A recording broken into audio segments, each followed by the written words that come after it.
You've tuned in to the Heart to Heart. You're now tuned in. What are you tuned into? Right, I've got it. You've tuned in to the Heart to Heart podcast with myself, Andy, and Mouse, diving into behind the scenes of a creative mind, from the highs to the lows and the trials and tribulations that they face on a day-to-day basis. So sit back, enjoy, as the episode's about to begin. But please note, there is explicit content within.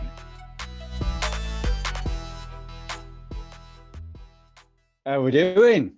Good, everyone okay? All good. Good. All good. It's good to have you on, Kat. Thank you for having me. It's really good to be here. No, it is. It's a pleasure. It's a pleasure. Thank you. So how we kick this off is basically we get on a level. So I'm going to ask you a couple of would you rathers. Oh, I'm just down. to kind of get the flow going, and then we can get into what we're getting into. So are you ready? Do your best. We're just going to kick this off. Right. So first one, would you rather have a third nipple or an extra toe? Third nipple. Fair Would you rather rock that third nip?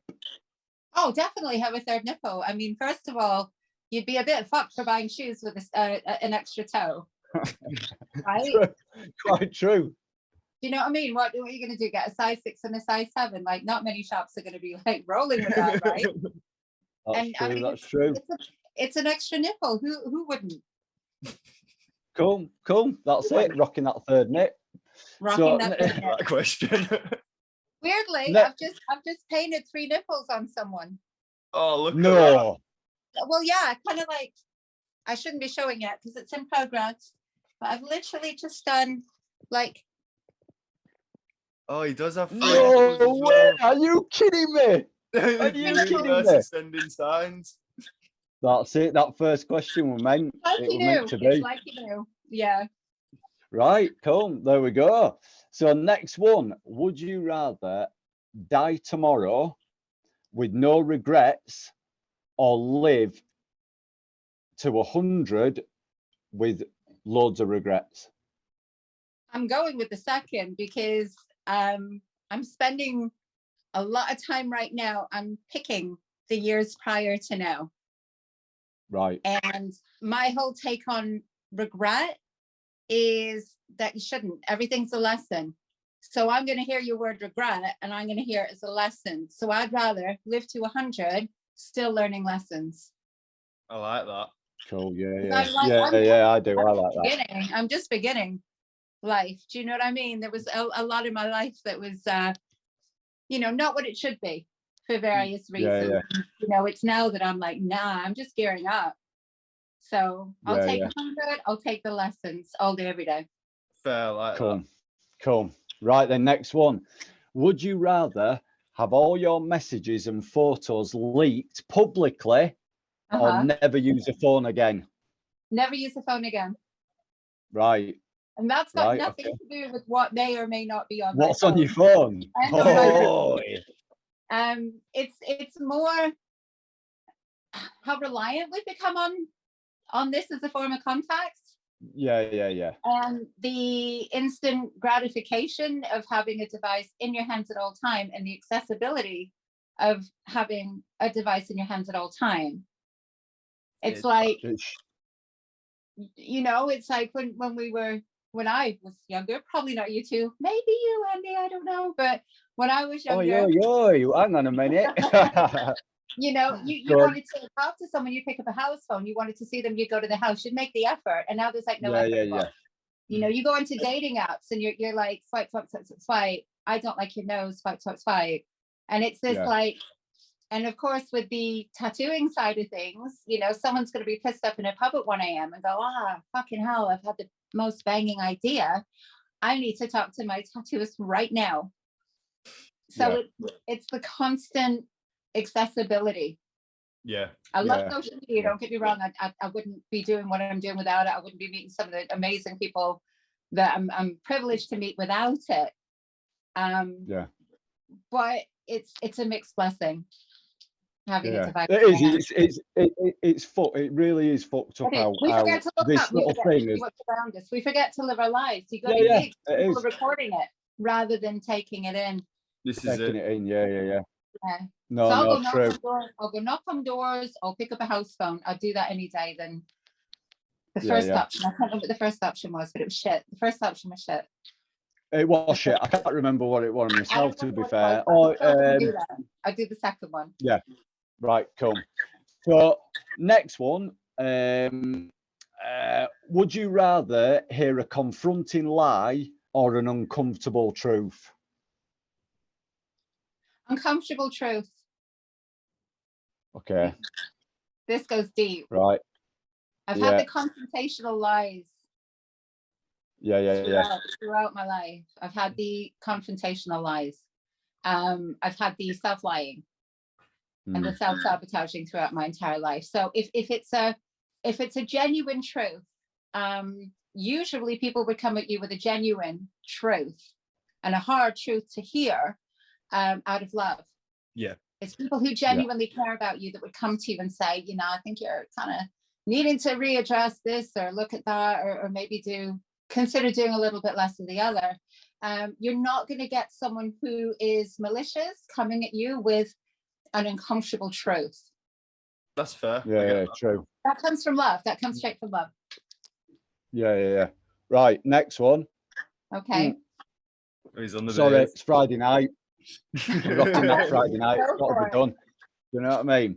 So next one, would you rather give up coffee or booze? No. And we all know how much you like your coffee. Nope. Booze. All day long. You give up the booze. Done. You didn't even need to ask the second one. It wasn't going to be coffee. Right, there you It go. could have been, Oh, well, that's it, because I've seen those Instagrams. I'm not giving up my coffee. I'm all about No. small pleasures, and coffee is a big small pleasure for me. Yeah. It's everything that comes with it. It's the coffee shops. It's going in and people knowing your face and asking how you are and that kind of thing. It's the whole, not like hipster coffee culture bollocks, nothing like that. It's just the slice of calm that you do stuff for yourself, and that's why I would definitely happily never touch a drop of alcohol in my life. Yeah. Coffee. Pass me a beer, but straight. you know, because it's hypothetical. Yeah. Right? Yeah. Right, well, that's it. You've got through it. So we're just going to kind of. I remembered what the other question was. Oh, go on. What was it? That was the whole leaking everything on your phone. Oh shit! Yeah. That's it. Yes. Fucking hell! How bad am I? I'm the one that's asking these questions. I can't even remember what I've just asked. It's Friday. Yeah, that's it. Beers under. So, obviously, I think we'll start with the accent, and so you're from Leeds, or you live in Leeds now. But where were you brought up? Where's the accent come from? It's complicated. The accent is predominantly Canadian. Okay. Predominantly. My father was in the Air Force, so all of the kids were born in England. My father was Scottish, my mother is Welsh. We moved to Dallas, Texas when I was maybe 2 years old. We spent 5 years in Dallas. We moved back for about 2 years, and my dad was coming out of the RAF at that point. So he was based in Manchester and we lived in North Wales. And once that process was complete, we immigrated to Canada. Oh, wow. Right. So that's where I had my predominant raising. That's where I went to high school. That's where I went to prom. That's where I did all that new shit. You know, everything you see in the movies, it's fucking true. That's how we live our life. So whereabouts in Canada were you? I was in Toronto. Oh, wow. Miss it every day. Miss it every single day. Do you? Yeah. So how did you end up in Leeds if you were in Toronto? How did I end up in Leeds? That's a bit of a strange one. First moved to Scotland. It's kind of a lengthy one, but my father ended up not well, and he wanted to retire back where he was from. And as the youngest child, I kind of felt that it was my place to come across so that my mum wouldn't have to suddenly be separated from all four of her kids. Yeah. Came over, went, what the fuck am I doing? Hit the hit the alcohol pretty hard at that point, and one way or another went into a bit of a period of self-destruct. So, and here I am. Moved to Leeds when my former husband's when after we split up, he met someone in Yorkshire. So I said, go, I'll bring the kids, and I'm the Carlsberg of ex-wives, basically. Right. But I like it. I love Right. this area. Wow. I feel like really, really at home here. I think because Toronto was such like a cosmopolitan, creative, cultured city. And that's what I felt like I really missed out on when I first moved here. It was a huge culture shock. It took a considerable time to kind of wrap my head around the fact that, you know, you weren't mixing with people from every ethnicity and background and, you know, sexuality and, you know, everything that should be and was a lot more acceptable. And then kind of moving to the north of Scotland, where it was, you know, do you want to come to a barn dance with me? It was, you know, it's a little bit crazy. Yeah. It was that actually did happen. Yeah, and up there you go to a barn dance with someone, and it's, you know, you're planning your wedding the next week. So he was probably a cousin as well, which wouldn't have helped. My kids wouldn't be as pretty as they are right now. So but yeah, it is a bit complex. But the Canadian, I think, because it was my formative years and kind of the predominant years, that's the one I've not been able to shake. I think you do. I think you kind of hit your 20s. You're holding on to that accent. Yeah, 100%. Yeah. I try. No one wants to say mirror. Right? No one wants to say what? Mirror. Mirror. That thing you Mirror. look into. Yeah, mirror. Right. Oh, mirror. Oh, right. Yeah. I can't. I try. I can't say tomato either unless I really enunciate. Tomato. It's tomato. But then you throw a bit of like Yorkshireism and the fact that I've had to learn to enunciate my T's because I didn't want my kids to talk like me. Water, right? That kind of shit. So it's a bit blended, but it's predominantly Canadian. Oh, it's interesting. Cool. It's definitely an interesting accent. I wouldn't have immediately picked Canada, but I don't know where I would. No, I get Irish all the time. Irish? I wouldn't have said Irish. What would you have said? I'm not sure, to be honest. Yeah, there's like I think because we spoke to you in the past and stuff at certain events and stuff, it's kind of like I don't know. I've always gone like obviously questions never come up, has it? Where you thought New Zealand to start with, but yeah, I've had New Zealand before. Oh as well. yeah. Okay, I've had that. But, yeah. But to be fair, I quickly found out it was Canada. Pardon? So I think I pretty quickly found out it was Canada. So yeah, I think it's all the A at the end of every sentence and kind of gives it away a bit. Right. So obviously, there's, you know, before we kind of started the live process with this podcast, that we did emphasize that, look, we're not going to kind of go too scripted on this because there is kind of some deep issues that you'd maybe like to touch on. So like, where did all that start? Like, you know, when did it all kind of come about? And I'm just going to give you free range rather than pick your brains on it, just kind of let you freely kind of tell the story, basically. Can I ask what you're referring to specifically in terms of what came about? Say again, sorry. Do you mean like the openness in terms of mental health issues? Yeah, exactly. Yes, exactly. And the trauma that you've been through, etc. Because I know that you've started to display.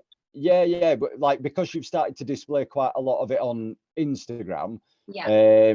Obviously, being on the podcast, it'd be great if you could kind of go into depth a bit more about it. Absolutely. I went into therapy probably about it's coming up for 2 years ago for something unrelated. It was kind of helping other people, and I was a bit worn down, and at the time the assumption was that I was just a bit depressed, and it was all kind of pandemic and, you know, struggling to earn, trying to support my kids, trying to support my then partner who was going through a period of depression. So I went into therapy, and that was a leap because anytime previously when I've had a bit of an issue struggling, and I think it happened in my 20s, and a lot of that was based off kind of leaving Canada, life just being a bit fucked up. And I sought some help at that point, and I wasn't given the help. And I don't blame the NHS. I do blame the fucking Tories. I do blame the underfunding that's been going on for far too long. And lack of knowledge. There seems to be a lack of knowledge in terms of mental health support generally through the medical field anyway. So I gave up on any actual help. So I ended up going into therapy, because I've always known that if I take a dip, it's not medical, it wasn't chemical. And that's used to be what confused me. I mean, we all know so much more about it now in terms of like serotonin levels, why anyone would go into antidepressants, the chemical imbalance. It never felt like that for me. But I thought, I'm going to go talking therapy. I think I just need someone to fucking hear me. And 2 years later, I'm still there, which goes to show just how much there's been to unpick. Yeah. Because I went for one thing. And it's been digging. And things that I thought, you know, it might be something that happened to me when I was 15 or 7 or 9. And I'm finding out that it was like right at the fucking start. Right at the very beginning. Now, because I have 2 children, and I've always tried to raise my kids to be heard, to be seen, to be understood, to have the, you know, forthright to be able to come and tell me if they think I'm fucking up with anything, to encourage them to follow their own dreams. And I knew that kind of had to come from somewhere, that I was kind of counterbalancing maybe the generational lack of support, I suppose, how I saw it at the time. You know, kind of our parents maybe just didn't know better. But it was that thing of like, I want better for them. And I've never been someone who's genuinely happy. And that always felt a bit weird, because I like putting happiness out to the world. I'll take on anyone else's problems, but I wasn't capable of prioritizing myself. And this is all the stuff we started kind of addressing in therapy. It's kind of like, do you ever get angry? I'm like, nope. Why would I get angry? I'm not allowed to be angry.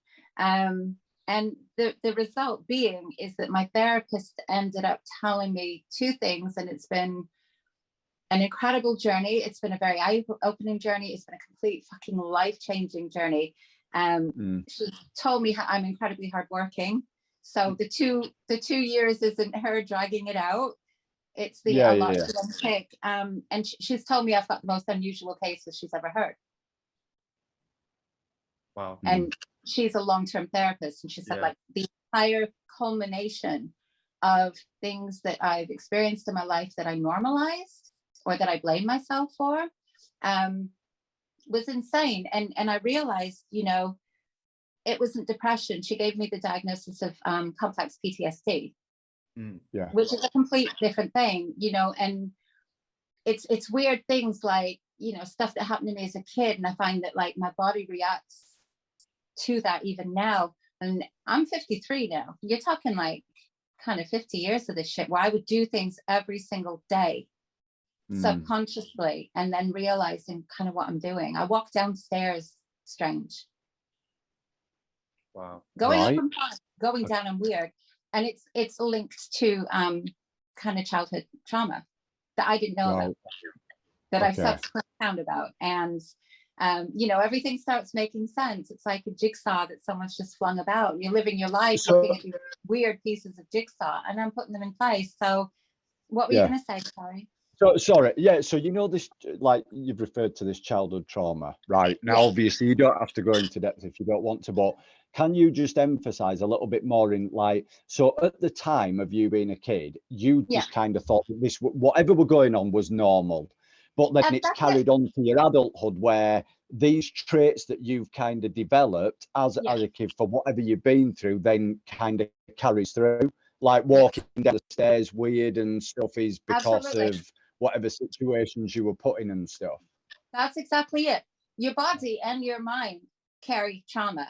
So your body will react a certain way and go into like weird little muscle memory things, whereas your mind will self-sabotage, your mind will normalize things that really aren't normal. You know, I had a string of my relationship history is, you know, at this point, I'm single, I'm happy, my kids have moved out, I'm on my own, and I'm good with that because I'm learning to just do for me, and look after me and prioritize myself for probably the first kind of time ever.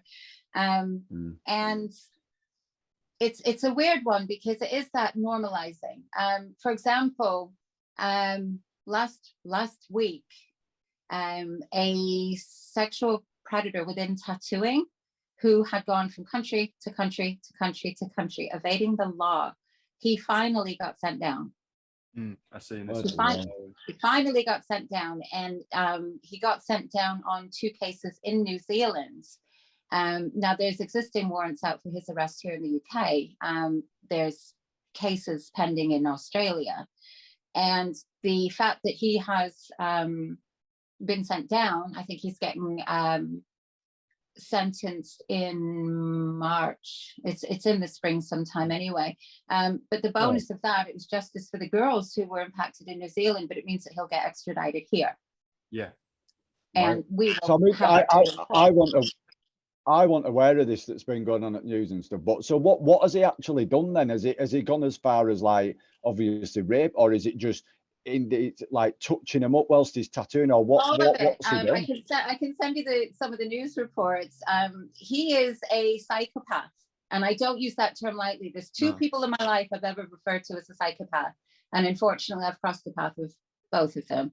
And he is an actual psychopath. He would exchange, you know, with young girls, he would exchange kind of tattoos for blowjobs or tattoos for sex.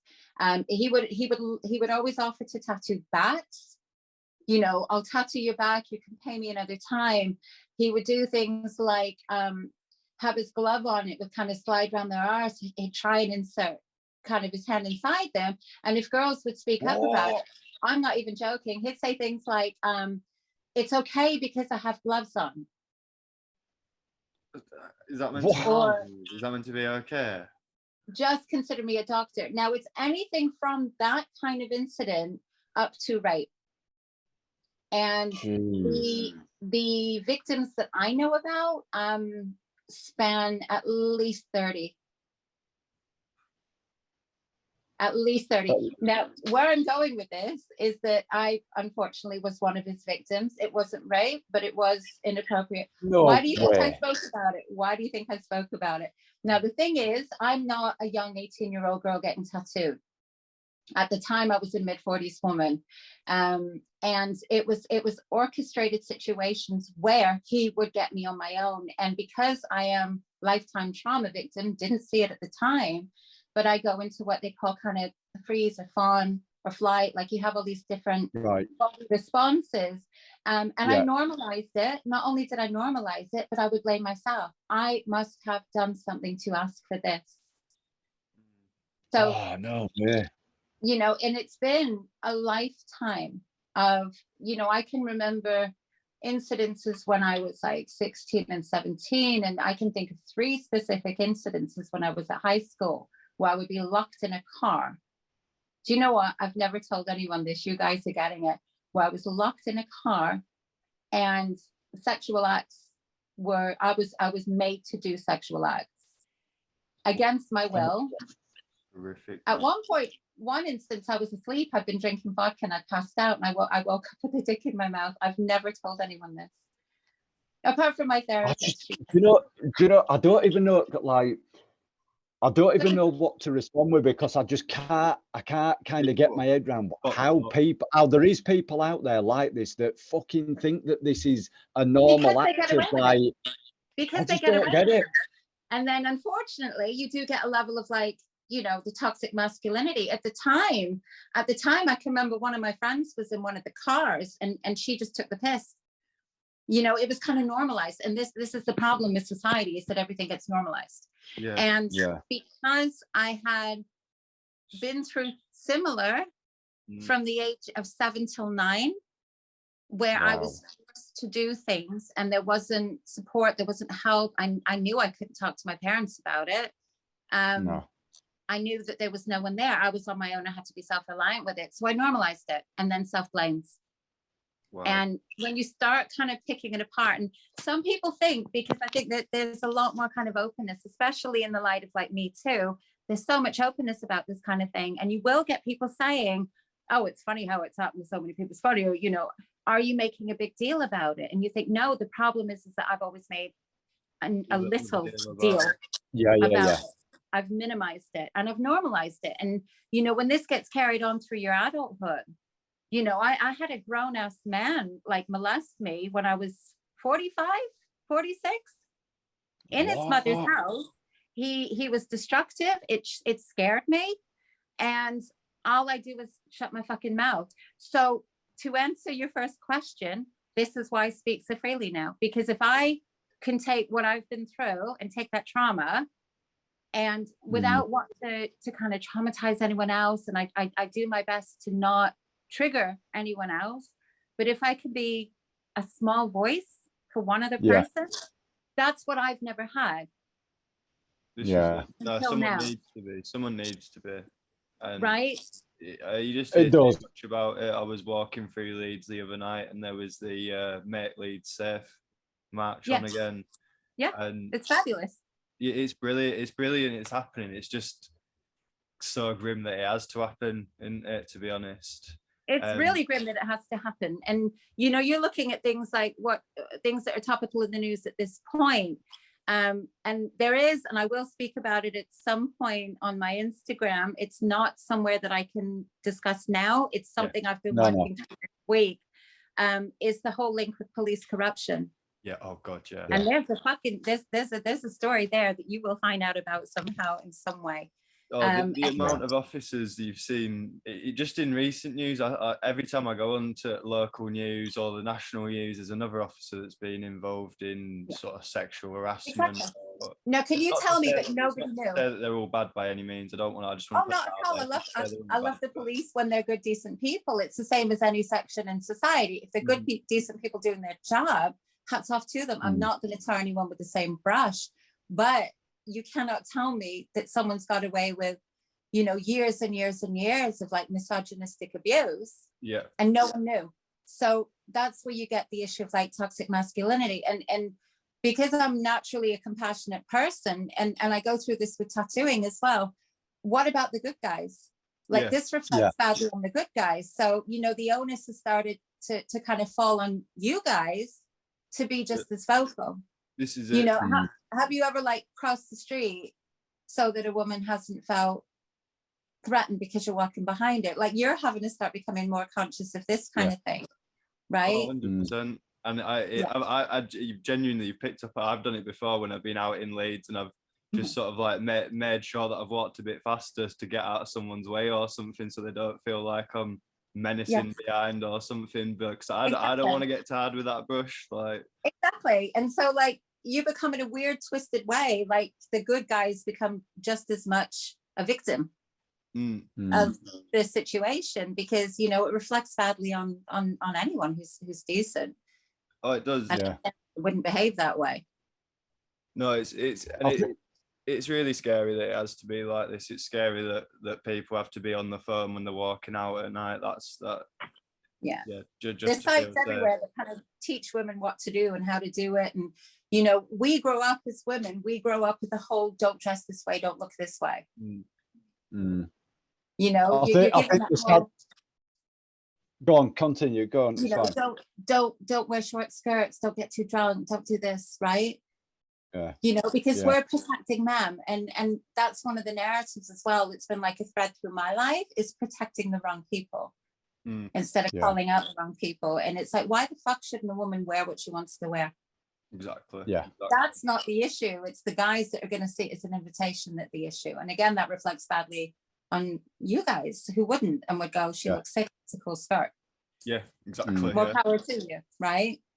100%. I think it's a sad reality, like just picking up on what you just said a minute ago about you know, people in certain sectors and stuff getting away with what they're getting away with. And like you said, you're telling me that not one person knew about that. And I think people probably did know, but it's the sad reflection that they're too fucking scared to kind of confront and kind of out them, and it's easier to just turn a blind eye and walk away because they don't want to get involved in any kind of thing deeper than, because it's a deep issue. Once you start making accusations on think, hang on a minute, that doesn't seem right, that's it, you're opening a massive can of worms. And that's, I think it's the fear setting people as well, like you said, they become victims in their own right of not being able to kind Not of being able to do anything.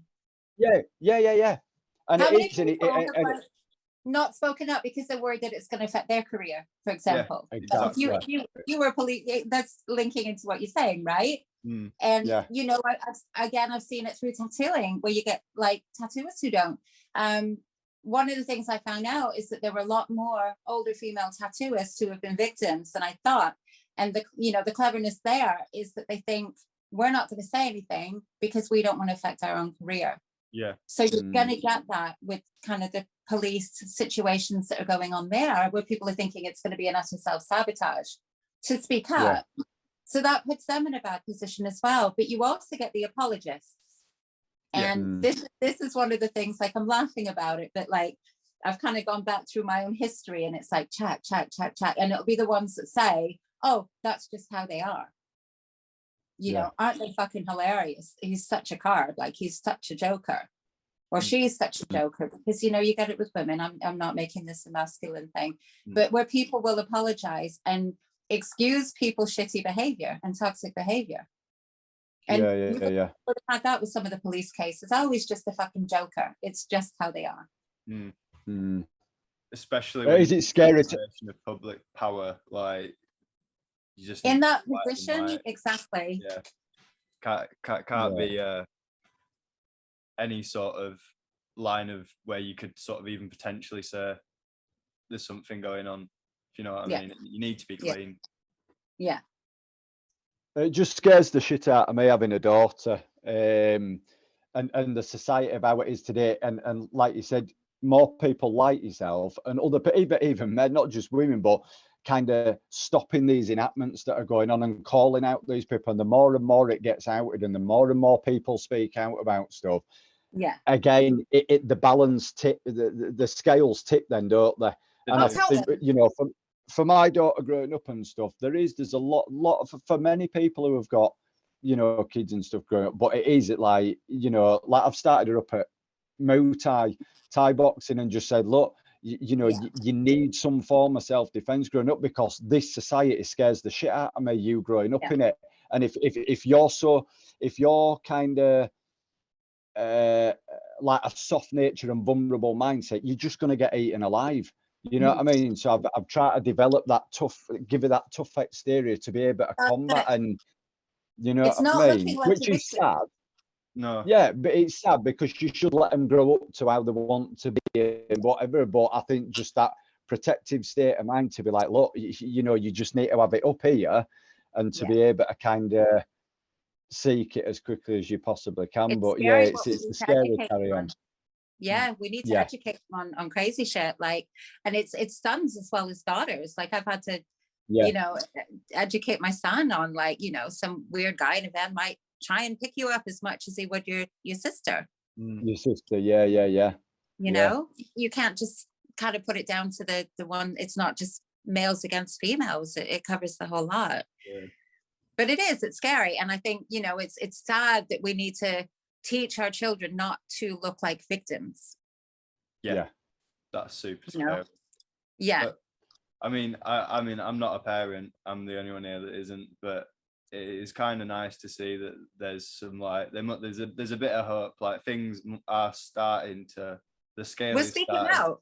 There's people out there. There's people out there now that are speaking up and trying to make a change. For as much as I was talking about technology at the beginning of this conversation, again, as I said, it has its place. And, you know, the internet has been incredibly good for that. Like, people do talk more. They have that accessibility to, you know, that information. They do have where they can, you know, watching something like this and go, fucking hell, it's not just me. I'm not on my own.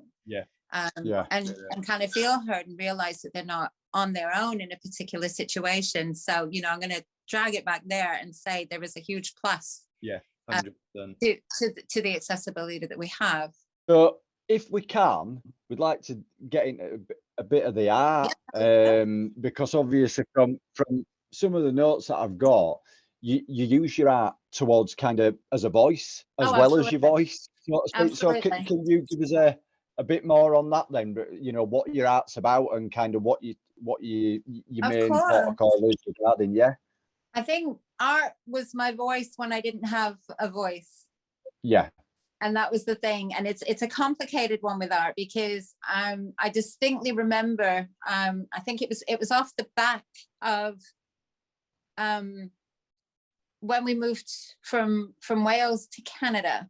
And that's what ended the 2 years of the childhood sexual abuse. Right. And, you know, we left the neighbors. So it was, I remember then just being this kind of shy, awkward, very painfully quiet, very nerdy child. And there was this teacher who kind of ran me through tests, and, you know, he was getting me to do art. Like, he paid attention.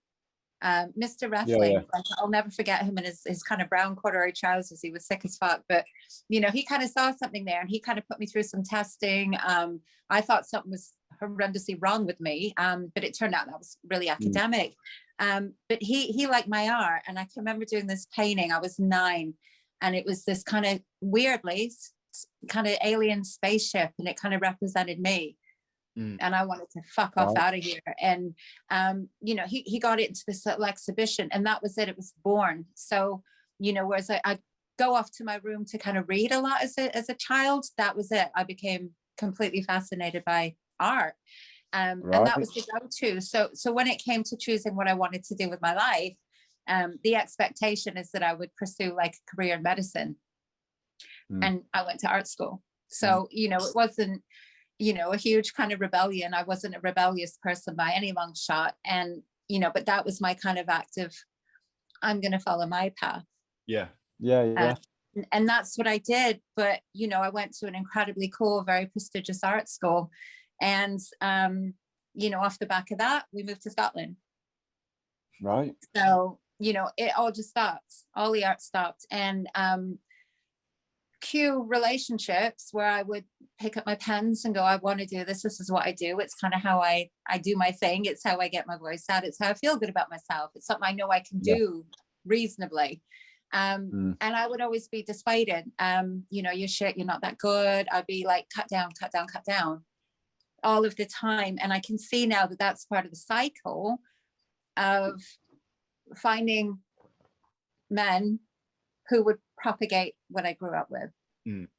I wanted people who would tell me I was shit. So, you know, it was this form of self-sabotage for decades. And then it was only when my daughter was born, and I ended up doing just a tiny little sketch of her. I'm looking at it because it's on the wall over there. And I just did this little pastel sketch of my daughter. And it was just like, this is what I should be fucking doing. You know, I kind of rolled with it, started getting into it a bit more then. So we're going back now about 14, 15 years. I then found, because I'm obviously into my tattoos, I started taking my art, exhibiting it, kind of tattoo exhibition, tattoo conventions, this kind of thing, tattoo shops, and, you know, subsequently ended up being offered an apprenticeship, and here we are. So it's been that escapism, it's been my voice. But the thing that's always fascinated me weirdly is people. Right. You know, and I like to see kind of the quirk in people. You know, I love painting eyes, I love painting faces. You know, I'm working on a really cool series at the minute. I think I'm at 25 portraits that I want finished by this summer. And it's all people from the same area. It's all people with like a certain criteria I was looking for, but they've all got this kind of duality. They all do a whole bunch of stuff with their lives. And that's what was appealing to me. Because if I'm painting a person, I want to bring not just a visual representation, I want to bring in who they are. And that's always been the go-to with me as well. It's kind of despite what I've been through, I've always been a humanitarian. I fucking love people. I think treat people well, put out the love, you know, be a good human being. So I try to bring that through in my art. There's a lot of kind of dark shit as well. I've done a lot of self-portraits. I was literally just about to try and bring that up. I was going to say Yeah. I've seen a lot of your self-portraits, and they are beautiful, but they are very They're dark. grim. They're very grim. And I always feel, it's funny because I always feel when I've painted a self-portrait up until this point, some people just see it, you know, a bright picture, and other people will go, holy fuck, that's dark.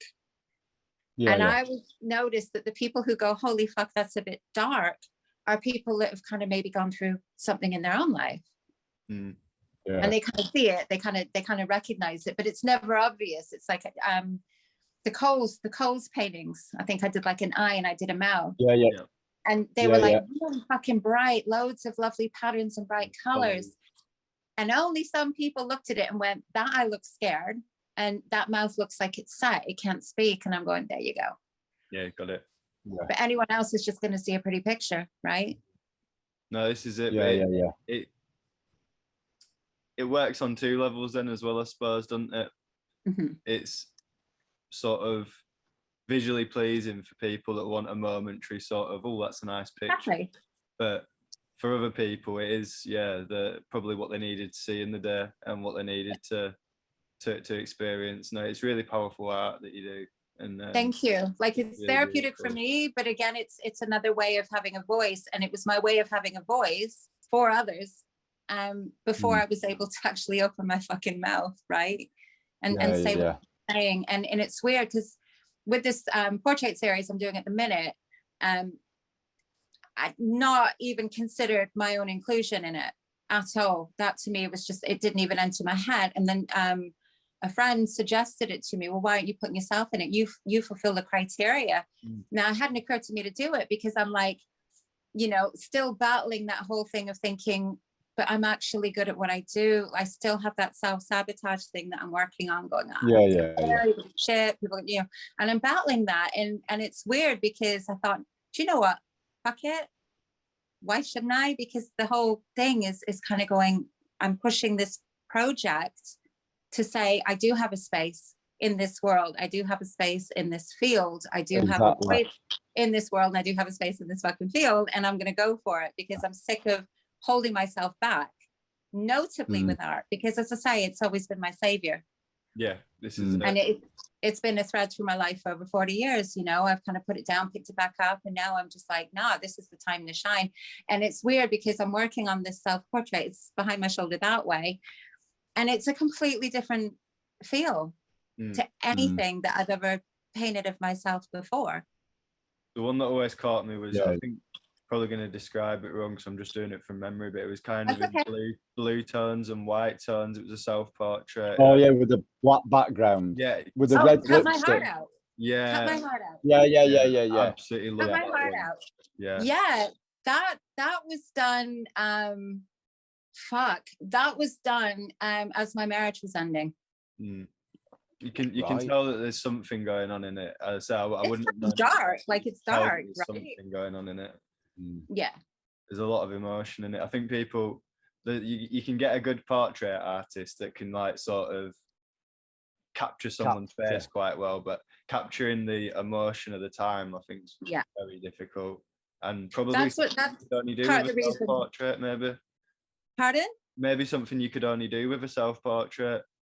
It's what I'm trying to do with other portraits at the minute. Like, I've always found it easy to do with self-portraiture because you are trying to capture the emotion as much as anything else. But as I say, I love trying to capture the spirit of someone, something about their character and their personality. But you're right, it's not the easiest thing to do. No, it's not. No, it is not the easiest thing to do. But I think because I'm so hyper vigilant as a result of the trauma, the complex trauma, like I pick up on fucking every vibe. Do you know what I mean? I'm a natural empath. So I pick up on every vibe. So I feel like, you know, I can kind of transfer that and translate that if I'm painting a portrait. Like, I couldn't just say, send me a picture, let me paint you.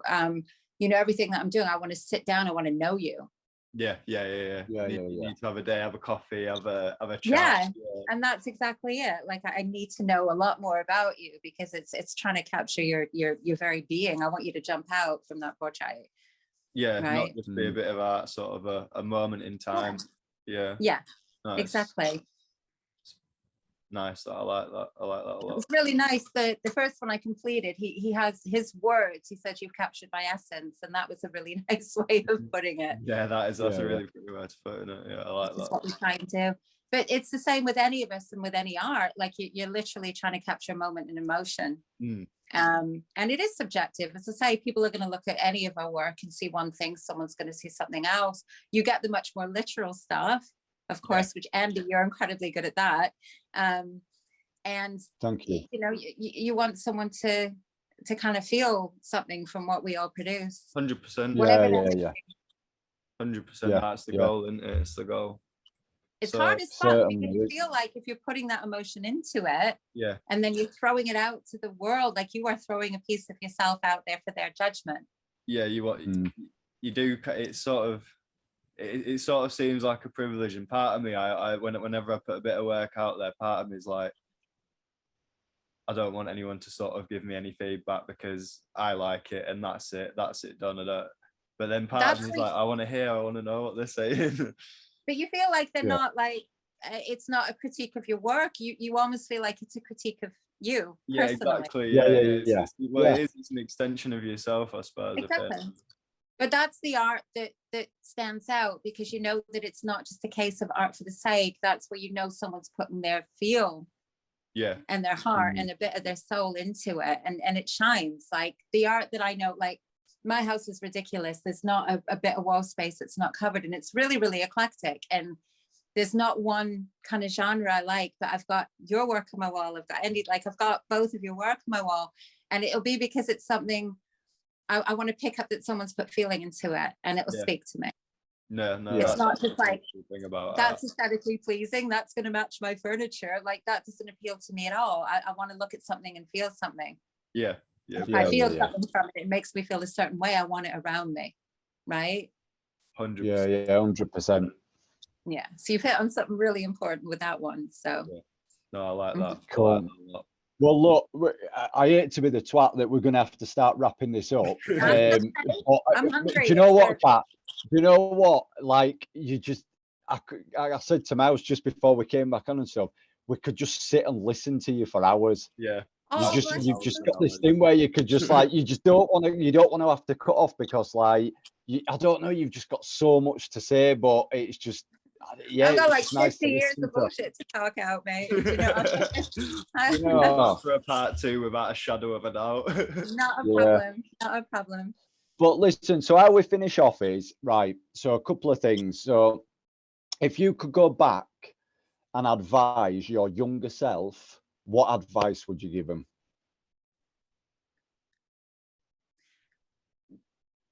What they tell you is a reflection of them, not you. Yeah. Definitely. Yeah. That's advice I would give to anyone today, tomorrow, all year, like constantly. The way they treat you is a reflection of them, not you. Yeah. Not you.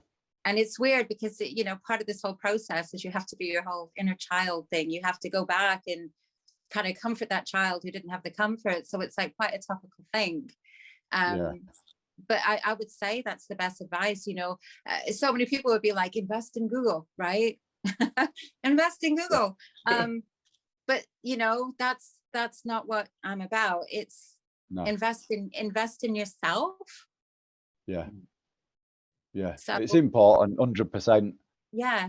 Definitely. What they're spouting is bullshit. Be good to you. Yeah.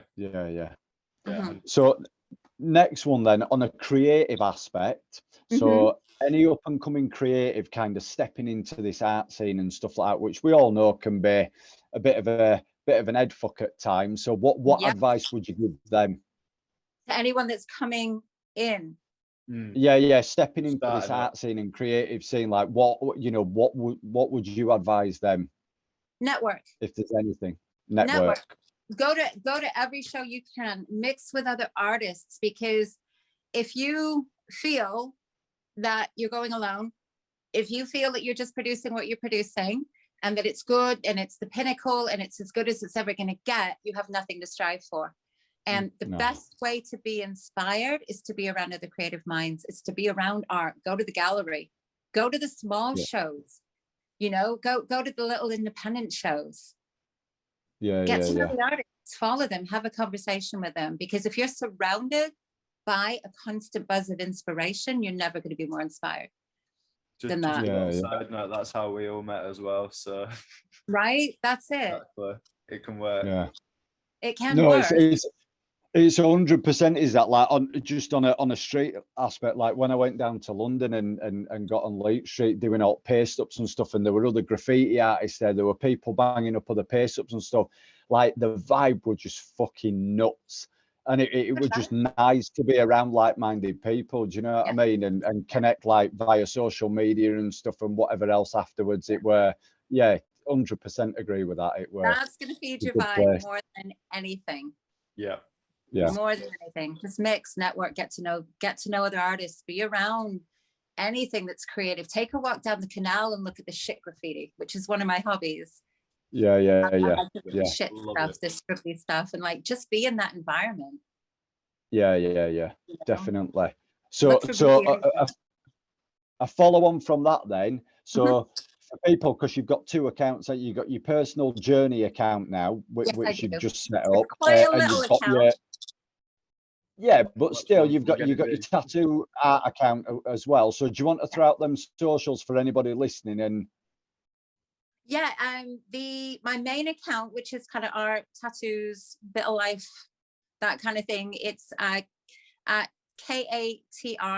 KATRIONA tattoo. And my personal account, which is, I say, it's quite little at this point. I'd rather that built organically because people chose to be there rather than me thrusting it upon them. That is at KATRIONA 2023. Definitely worth Right. It's grim, so be Right. careful on that one. It's inspirational at the same time, though, Kat. Thank It you. is. So that's it for now from myself and Mouse. Any updates for future episodes, make sure you rate and follow on Spotify or like and subscribe on YouTube. Also, you can find us on his Insta socials at WI Artist Mouse, Broken Thugs Club and Rogue Gallery Project. So that's it. Till next time, thanks for listening.